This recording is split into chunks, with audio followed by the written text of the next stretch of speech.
오늘 저녁에 하나님의 말씀은 로마서 2장 12절에서 15절까지 말씀을 함께 보시겠습니다.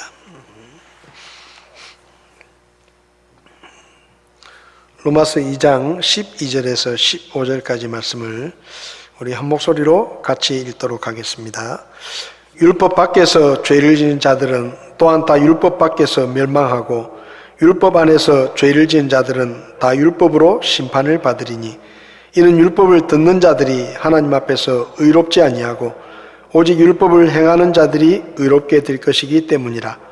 율법을 소유하지 않은 이방인들이 본성을 통해 율법 안에 들어있는 것들을 행할 때 이런 사람들은 율법을 소유하지 않아도 자기에게 율법이 되나니 이런 사람들은 또한 자기 양심이 증언하며 자기 생각들이 서로 고소하고 변명하는 가운데 자기 마음속에 기록된 율법의 행위를 보이느니라.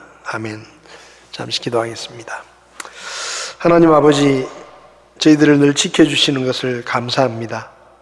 오늘도 주의 말씀을 듣게 하시고 그 말씀을 들을 뿐만 아니라 믿음으로 순종하게 하셔서 우리의 삶이 늘 주님을 더 닮아가는 삶이 되게 도와주시기를 바랍니다. 부족한 종을 붙들어 주시고 주님이 친히 말씀하시며 말씀을 전하는 자나 듣는 자나 하나님의 뜻을 밝히 깨달을 수 있도록 도와주시옵소서. 이 시간을 주님께 맡기며 예수님의 이름으로 기도했습니다. 아멘. 자리에 앉으시겠습니다. 지난 시간에는 이 같은 본문의 말씀을 가지고 율법이 없는, 그러니까 하나님의 율법을 받지 못한 유대인이 아닌 이방인들을 하나님이 심판하실 때는 어떤 기준으로 심판하시는가 하는 것을 말씀을 드리면서 양심의 증언을 따라 심판하신다. 그러니까 율법을 모르더라도 우리 마음속에 하나님께서 심어 놓으신 양심이라는 것이 무엇이 하나님 앞에서 옳은 일인지 그릇된 일인지를 우리 속에 있는 양심이 이야기해 준다는 것이죠. 근데 어떤 사람들은 그 양심을 무시하고 자기 마음대로 살고, 어떤 사람들은 그 양심을 통해서 하나님 앞에 옳지 않은 것을 피하고 하나님 앞에 옳은 것을 행하면서 살아간다. 그래서 하나님께서 양심을 따라 판단하신다라는 말씀을 드렸습니다. 그러면 어떤 사람들이 그러면 예수님을 믿지 않아도 양심적으로 착하게 살면 구원을 받는다는 얘기냐? 그렇게 이야기할 수 있는데요. 우리가 구원을 받는 가장 근본적인 이유는 예수님의 십자가 때문입니다. 근데 예를 들면 구약시대 때 성도들은 십자가를 모르잖아요. 예수님의 십자가를 모르거든요. 그러니까 그 시대에는 그 시대에 하나님께서 요구하신 믿음, 그 믿음에 따라 의롭다함을 얻는데, 근데 결국은 하나님께서 보실 때는 예수님께서 십자가에 돌아가시는 그 시간이나 아브라함이 살던 시대나 모세가 살던 시대나 같은 시간입니다. 그러니까 아브라함이나 모세는 예수님의 십자가를 잘 모르고 그냥 하나님 앞에 하나님이 요구하시는 믿음에 응답해서 의롭다함을 얻었지만 하나님께서 그들을 의롭다고 하신 이유는 예수님의 십자가 때문이라는 것이죠. 그래서 구약시대 성도들은 그 시대마다 하나님께서 요구하시는 믿음의 행위를 따라 의롭다함을 얻는 것이고, 그 의롭다함이 결국은 예수님의 십자가에서 하나님이 보실 때는 예수님의 십자가 때문에 아브라함도 구원하시고 모세도 구원하시는 것이죠. 그러니까 지금 여기 이방인들이 하나님의 율법을 모르는 상태였을 때는 예수님의 십자가를 통해서 구원받는 것은 달라지는 게 아니고, 하나님께서 그들을 심판하실 때 그들에게 요구하시는, 쉽게 말하면 믿음의 행위, 그 행위가 있을 때 의롭다함을 얻을 수 있다. 그런 의미로 이해를 하시면 될 것 같습니다. 왜냐하면 모든 사람이 구원받는 것은 예수님의 십자가 때문입니다. 그러니까 아브라함이 믿음으로 살았기 때문에 구원을 받는 게 아니라 아브라함도 예수님의 십자가 때문에 죄사함을 받는 것이고 결국 구원을 받게 되는 것이죠. 그래서 이방인들은 그렇게 심판을 하시는데, 그러면 율법을 받은 유대인들은 무엇을 기준으로 심판하시느냐? 유대인들은 율법에 따라 심판하신다라고 말씀합니다. 여기 오늘 본문을 보면 12절에 율법 밖에서 죄를 지은 자들은 또한 다 율법 밖에서 멸망하고 율법 안에서 죄를 지은 자들은 다 율법으로 심판을 받는다. 그러니까 율법을 알고 있는 상태에서 죄를 짓는 그 죄들은 율법에 따라 판단을 받는다라는 것입니다. 그런데 여기 중요한 말씀은 13절에 이는 율법을 듣는 자들이 하나님 앞에서 의롭지 아니하고 오직 율법을 행하는 자들이 의롭게 될 것이기 때문이다.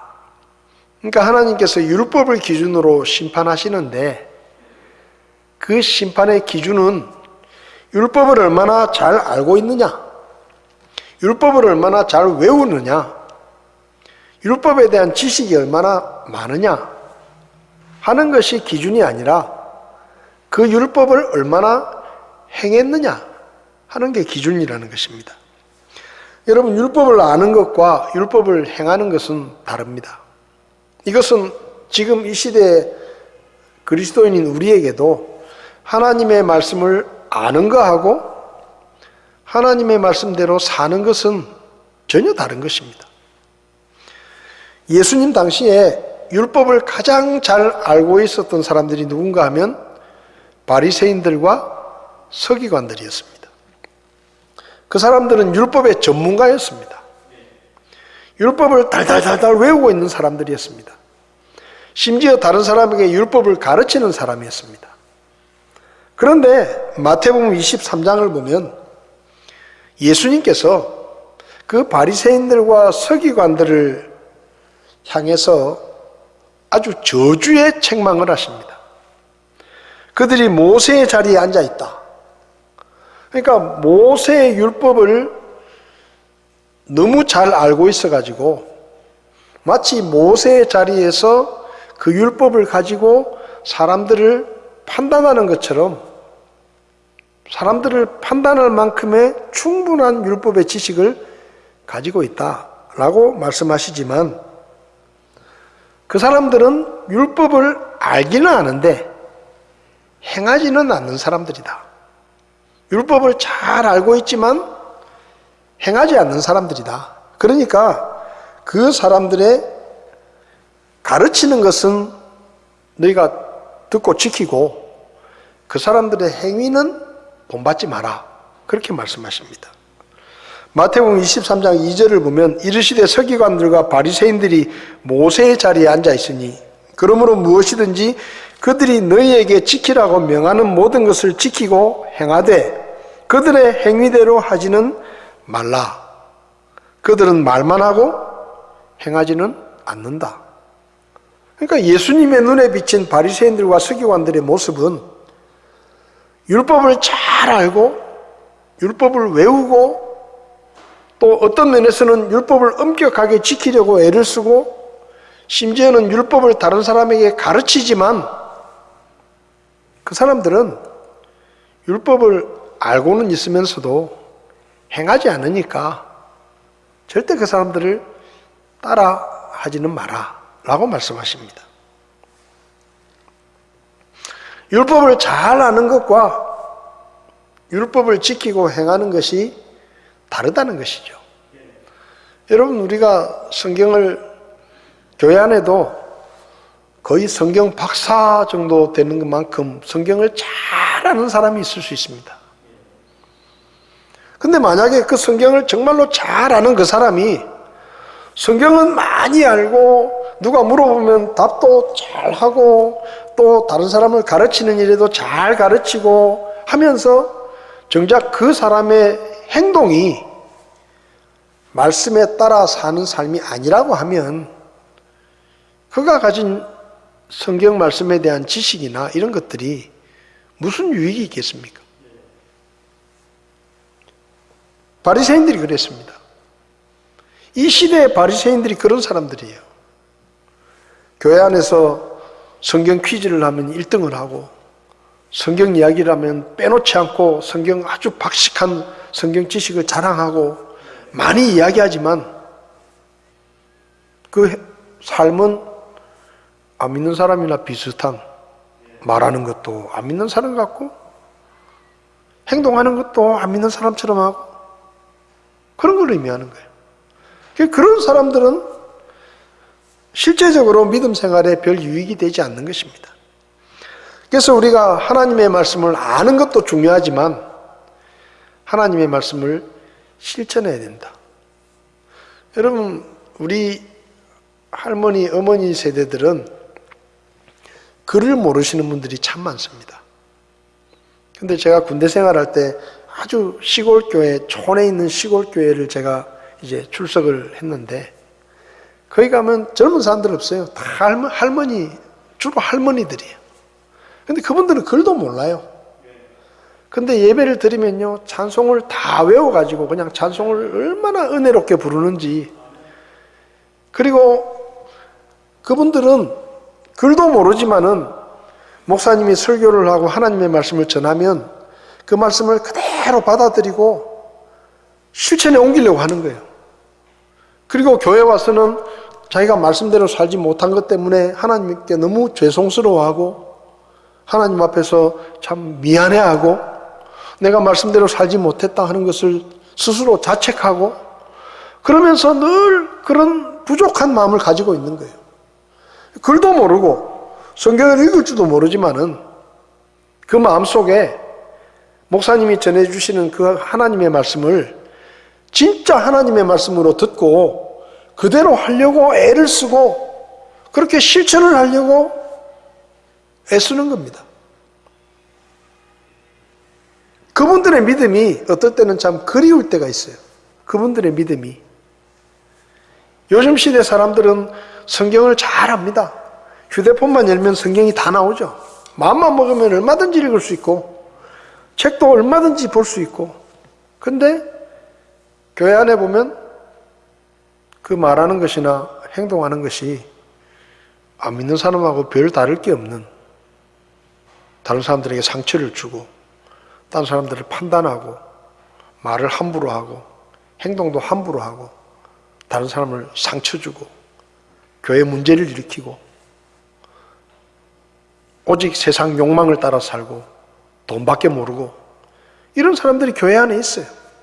그럼 그 사람들이 성경을 모르느냐? 압니다.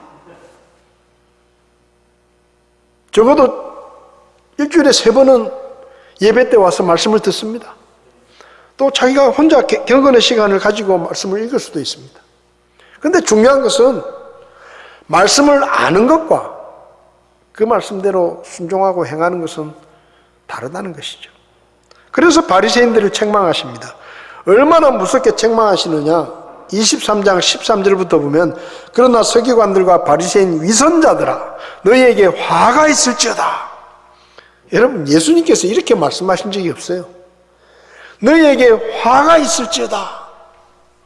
아주 막 분노를 하십니다. 분노를.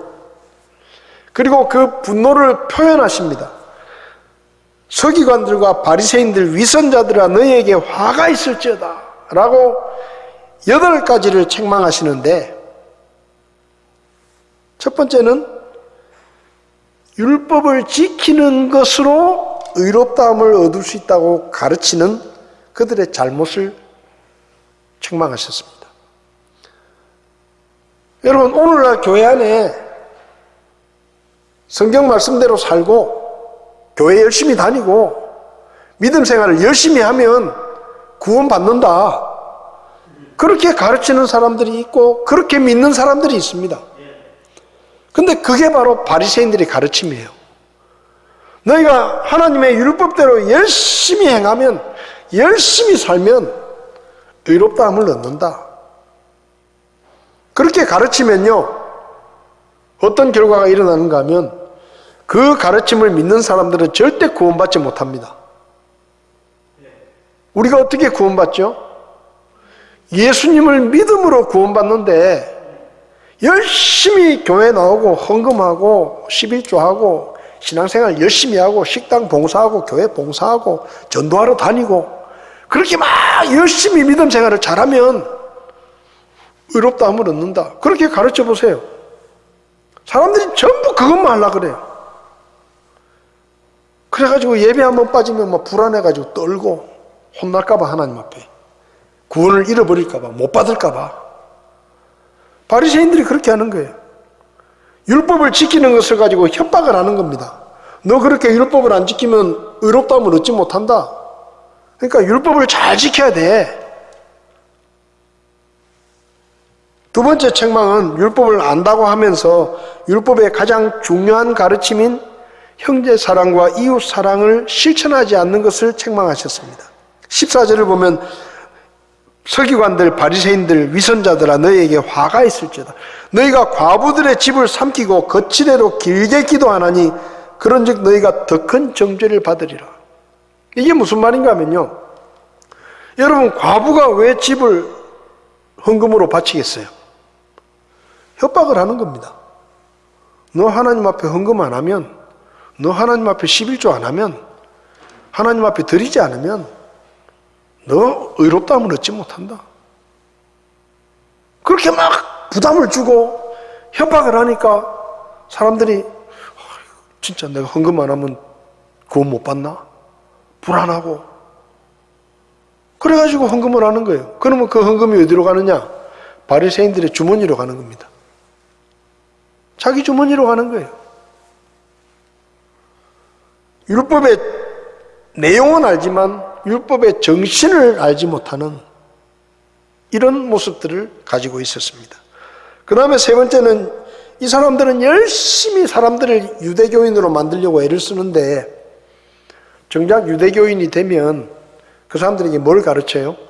율법을 열심히 지켜야 구원받는다. 여러분 오늘날 교회에서도 그런 얘기 많이 합니다. 신앙생활 그렇게 하면 너 구원 잃어버린다. 하나님이 너 구원 안 하신다. 너 구원 쫓겨난다. 생명책에서 네 이름을 지워버린다. 그러니까 열심히 하라고. 신앙생활 열심히 해야 돼. 그렇게 믿어가지고 천국 가겠어? 이런 얘기를 해요. 우리 교회에서는 안 하지만. 그래서 사람들이 늘 불안한 거예요.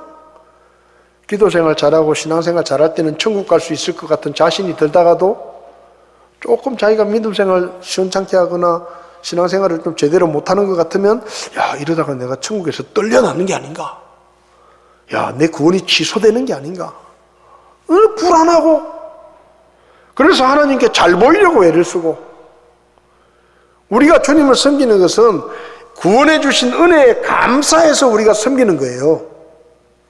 근데 그들은 구원에서 떨어질까 봐 무서워서 하나님을 두려워하면서 하나님을 섬기는 겁니다.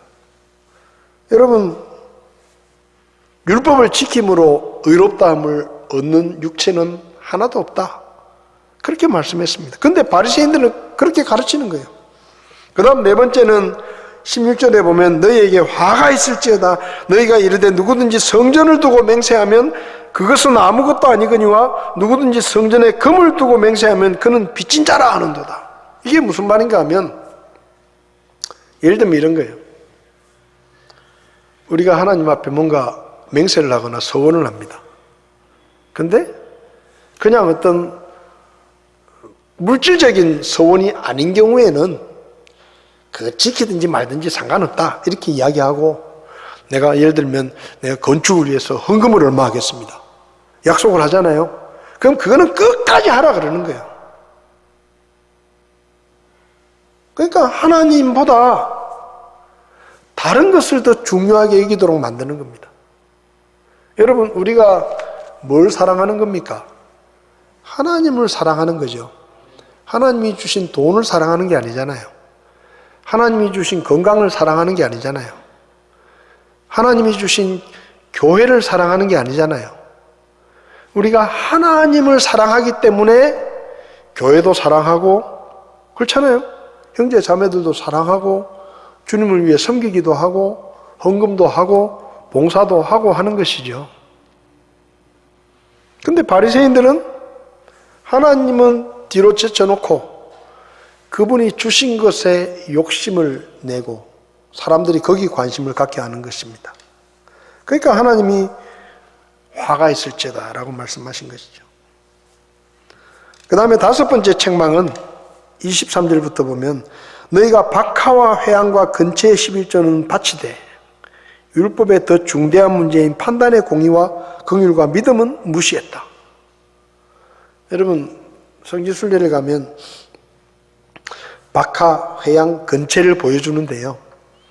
근체가 뭔가 하면 아주 작은 열매입니다. 겨자씨보다는 크지만은 아주 작은 열매예요.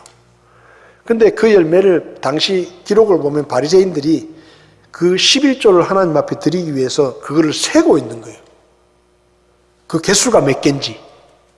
예를 들면 1000개다 그러면 1000개 중에서 100개를 하나님 앞에 11조로 드려야 되니까 그 작은 것을 일일이 세고 있는 거예요. 철저하게 11조를 했다고 합니다. 그렇게 하니까 사람들이 와, 저 사람들은 진짜 대단한 믿음의 사람이다. 이렇게 존경을 했다는 거예요. 일반 백성들이 그 작은 열매까지도 철저하게 11조를 드리니까, 온전한 11조를 드리니까 다른 사람들은 그렇게 못하는데, 근데 그렇게 하면서 이 바리새인들이 한 게 뭐냐? 뇌물을 받고 재판을 그냥 왜곡되게 하고 공의로운 판단을 안 하고 사람들을 불쌍히 여기지 않고 과부의 재산을 빼앗고 이런 일들을 한 겁니다. 자기들의 배를 불리기 위해서. 그러니까 예수님께서 화가 있을지어다 말씀하신 거예요. 네가 그렇게 철저하게 율법을 지킨다고 하지만 하나님께서 진짜 율법 속에서 가르쳐 주신 너희들의 삶의 모습은 전혀 아니라는 것이죠. 그리고 여섯 번째 책망은 너희가 잔과 대접의 겉은 깨끗이 하되 그 속은 강탈과 과도함으로 가득 차 있다. 겉은 멀쩡한데 속은 썩어 있다. 이것을 27절부터 보면 회칠한 무덤 같다. 안에는 시체 썩는 냄새가 나는데 껍데기는 말끔하게 칠해져 있는. 교회 올 때 넥타이를 메고 양복을 탁 차려입고 거룩한 모습으로 성경책도 이렇게 탁, 성경책, 요즘 성경책 잘 안 가져온 성도도 많은데 성경책을 다 옆에 끼고 아주 거룩한 발걸음으로 다, 아이고 윤 집사님, 아이고 신 집사님, 청년들한테도 아이고 민근이, 아주 거룩하게 경건한 모습. 그 사람들이 볼 때 참 존경스럽고, 야, 역시 저분 참 믿음이 좋아. 근데 그 회사에 가보면 종업원들이 다 욕해요. 저런 나쁜 놈이 교회 다닌다고 하면서 말이에요. 예수 믿는다고 하면서 어떻게 저럴 수가 있냐 인간이. 응? 사장님 나빠요. 그러면서 우리 사장님 사람도 아니라고. 그렇게 밤에 늦게까지 일 시켜놓고 야근 수당도 안 주고, 응? 못됐다 말. 교회 와가지고 그렇게 거룩하면 뭐예요?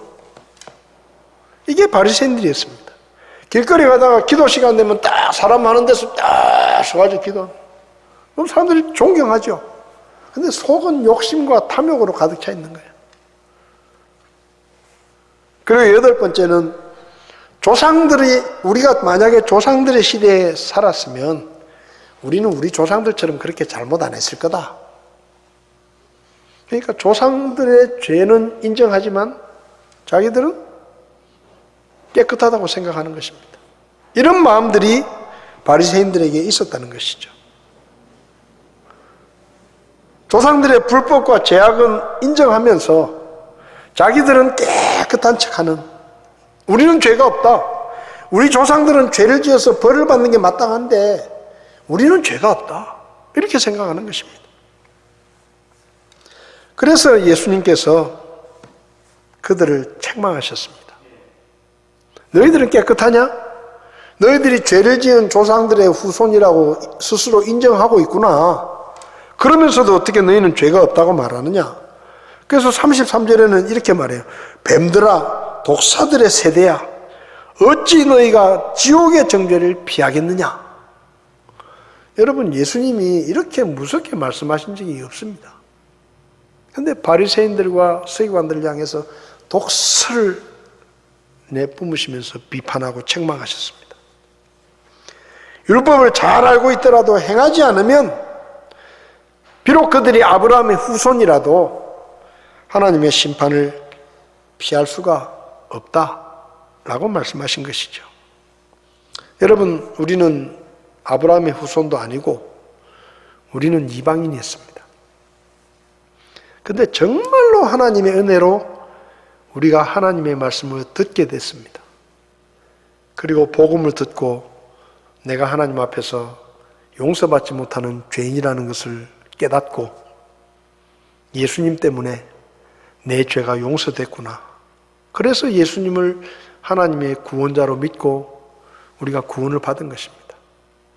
그리고 우리가 그때부터 이 성경에 기록된 말씀들을 알게 된 거예요. 여러분, 이 성경을 읽는다고 다 깨닫는 게 아닙니다.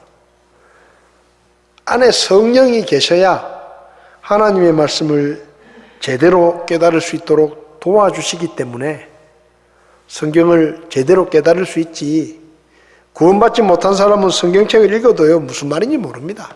너무 어렵다 그래요. 무슨 말인지 몰라요. 이해를 못해요. 왜? 성령의 가르치심이 없기 때문에. 그런데 우리는 이방인이었는데 하나님의 은혜로 우리 안에 성령이 들어오셨고 그 성령께서 성경을 우리가 볼 때 그 말씀을 깨닫게 하시고 이해하게 하시기 때문에 우리가 성경을 읽고 깨닫는 것입니다. 근데 중요한 건 뭐냐?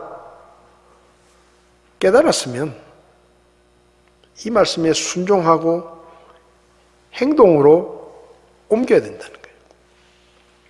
마태복음 7장을 보면 예수님께서 집을 짓는 자의 비유를 말씀하시는데요. 이렇게 말씀하십니다.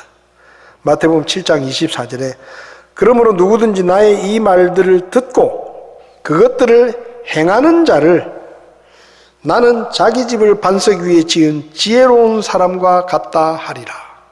예수님께서 말씀하십니다. 하나님의 말씀을 듣고 행하는 자를 나는 지혜로운 사람이라고 이야기한다. 반대로 이야기하면 말씀을 듣기는 듣지만 행하지 않는 사람은 지혜로운 사람이 아니다. 어리석은 사람이다. 그럼 왜 그러냐? 비가 내리고 홍수가 나고 바람이 불어 그 집에 부딪히면 반석 위에 집을 지은 지혜로운 사람은 그 집이 그대로 있지만 모래 위에 집을 지은 사람은 다 떠내려가 버린다. 여기서 말하는 비가 오고 홍수가 나고 바람이 부는 것은 하나님의 심판을 의미합니다. 그러니까 우리가 믿음 생활을 한다는 얘기는 집을 짓는다는 얘기예요. 하나님 앞에서. 근데 어떤 사람은 하나님의 말씀을 잘 듣고 그 말씀대로 순종해서 행동으로 옮기면 반석 위에 집을 짓는 것이고, 하나님의 말씀을 들을 때는 아멘, 아멘, 아멘 그러면서 저 뒤에서 아멘 막 큰 소리 치고 막. 다른 사람 아멘도 별로 안 하는데 막 혼자 아멘, 아멘 막 해요. 근데 아까도 얘기했지만 그 사람이 그 사람이야. 회사에 가면 다 욕해. 근데 교회 와서는 아멘, 아멘. 목사가 설교를 끝나고 내려가면 목사님 오늘 제가 은혜 받았습니다. 정말 제 마음에 감동이 됐습니다. 목사님 너무 고맙습니다. 뭐 와가지고 왁수하고 막 인사하고 막. 그 목사 기분이 좋죠. 이 성도가 이렇게 말씀을 잘 듣는구나. 근데 그 신방을 갔어요.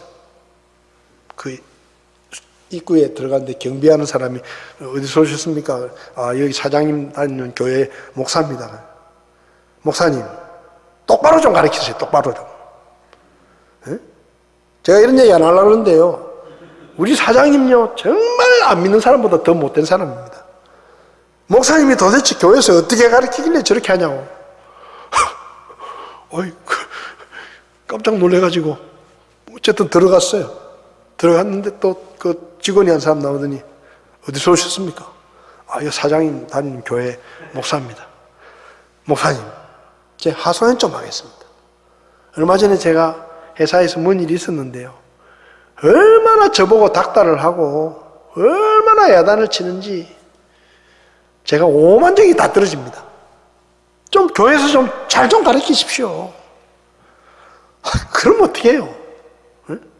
그럼 어떻게 해요? 하나님의 말씀을 듣고 아는 게 중요한 게 아니라 그 말씀에 순종하고 행하는 자가 지혜로운 사람이다. 여러분, 우리는 하나님의 말씀을 읽고 자주 듣습니다. 우리는 어떤 사람입니까? 우리는 지혜로운 사람입니까? 하나님의 말씀을 듣고 내가 이런 가르침을 받았으니 내가 이렇게 살아봐야 되겠다 하고 삶으로 옮기고 행동으로 옮기고 형제를 사랑하라 그런 설교를 들으면 내가 사랑할 형제가 있지 않은가. 그러면 좀 어려운 사람들 소고기라도 한 건 끊어가지고 가서 이번 주일날 목사님이 형제를 사랑하라 그랬는데 내가 기도하다가 생각을 해보니까 형제님이 참 어렵게 사는데 내가 한 번도 사랑을 베푼 적이 없는 것 같다. 그래서 내가 이번 설교를 듣고 이렇게 고기라도 좀 끊어왔으니까 국이라도 한 그릇 끓여 먹으라고. 그게 실천하는 거예요. 그게 실천하는 것입니다. 원수를 사랑하라. 그런 설교를 들었잖아요. 그러면 내 원수가 누군가? 10년 전에 대판 싸워가지고 말도 안 하고 전화도 안 하는, 그전엔 그렇게 친했는데 그 싸운 것 때문에 내가 속에 쓴뿌리를 가지고 연락도 안 하고 그런 친구가 있는데 설교를 들었으면 전화라도 해가지고 친구야, 10년 전에 우리가 대판 싸워가지고 그동안 연락도 안 하고 내가 너를 참 미워했는데 이번 주일날 교회 가니까 목사님이 원수도 사랑하라 하시더라. 그래서 내가 참 네 생각이 많이 나더라. 참 내가 참 생각이 짧았다. 내가 참 속이 좁아서 미안하다. 용서해라. 한번 얼굴이라도 보자. 밥이라도 함께 먹자. 그게 실천하는 거예요. 그게. 여러분, 설교를 아무리 많이 들으면 뭐합니까? 성경을 아무리 많이 공부하면 뭐예요? 실천하지 않으면 야고보서에서는 죽은 믿음이라고 그랬습니다. 죽은 믿음. 행함이 없는 믿음은 죽은 믿음이다. 여러분, 하나님의 말씀을 읽을 때마다, 교회 와서 설교를 들을 때마다, 또 여러분이 하나님의 말씀을 접할 때마다 뭘 생각해야 되는가 하면 내가 무엇을 어떻게 실천해야 하겠는가? 그걸 우리가 생각해야 되는 거예요. 제가 다른 교회에 있을 때 이웃사랑에 대해서 설교를 했습니다. 그런데 그 주간에 강릉에 있는 제가 사역하던 후임자한테 물려준 교회, 그쪽에 물난리가 나가지고 교회가 거의 반쯤 이렇게 파손이 돼가지고 교회가 피해를 입었다는 얘기를 제가 들었습니다. 그래서 제가 교회에서 성도들한테 그렇게 말을 했습니다. 우리가 이웃 사랑하라고 내가 설교를 했고 우리가 같이 하나님 말씀을 들었는데 강릉에 있는 그 교회가 수해를 입어가지고 지금 어려움을 당하고 있다 그러니까 우리가 헌금합시다. 헌금합시다. 나도 헌금하겠습니다. 그래서 성도들이 헌금을 했어요. 그래서 우리가 그걸 보내줬습니다. 여러분, 하나님의 말씀이 우리 속에 들어오면 뭔가가 달라져야 되는 거예요. 들었으니까. 하나님의 말씀은 살아있다 그랬잖아요. 그 말씀이 우리 속에 들어와서 우리의 행동으로 그 말씀이 옮겨질 때 그때 우리가 변화되는 것입니다. 우리가 변화되는 거예요. 그리고 우리가 조금씩이라도 주님을 닮아가게 되는 거예요. 저와 여러분들이 하나님의 말씀을 듣고 배우고 알 뿐만 아니라 우리의 삶에 구체적으로 하나님의 말씀에 순종해서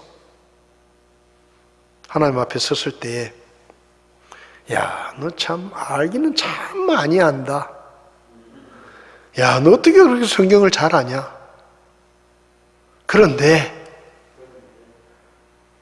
그 많은 성경 지식을 가지고 뭐 했냐? 응? 뭐 했냐? 알면서 왜 그렇게 실천을 안 했냐? 우리가 그런 얘기 들으면 되겠습니까? 저와 여러분들이 하나님의 말씀을 아는 것도 중요하지만 우리의 삶의 실천함으로 믿지 않는 우리 주변의 사람들에게 저 친구 예수 믿더니 참 많이 변했어. 사람이 완전 딴 사람이 됐어. 하나님 말씀이 그렇게 좋은가 봐. 그러면서 친구 아내가 남편에게 당신도 저 친구 따라 교회 좀 가봐라. 사람이 저렇게 달라지는데 응? 당신도 교회 좀 가봐라. 교회 좀. 우리도 교회 좀 가보자. 저 사람 말이야 예수 믿기 전에 엉망진창이었는데 예수 믿고 나니까 완전히 뭐 사람이 달라졌다고. 그 부인이 얼마나 칭찬하는지 모른다고. 도대체 교회가 뭐 어떤 곳이길래 저렇게 사람을 바꿔놓냐. 우리도 한번 가보자. 그런 얘기를 우리가 들어야 돼요. 그런 얘기를 우리가 들어야 됩니다. 저 사람 뭐 교회 20년 다녔다 그러더니 아이고 똑같아. 그런 얘기 들으면요 그거 우리 믿음에 아무 유익이 없는 거예요. 하나님의 말씀에 순종함으로 행함으로 우리의 인격이 변하고 성품이 변하고 우리의 말과 행동이 달라져서 말씀을 듣고 읽고 깨달을 때마다 우리가 조금씩이라도 더 주님을 닮아가는 그런 저와 여러분들이 될 수 있기를 바랍니다. 말씀을 아는 것이 중요한 것이 아니라 행하는 것이 더 중요하다라고 주님께서 우리에게 말씀하십니다. 저와 여러분들이 말씀을 실천함으로 날마다 믿음 안에서 성장해가는 주님을 더 닮아가는 그런 우리 교회가 될 수 있기를 바랍니다. 기도하시겠습니다.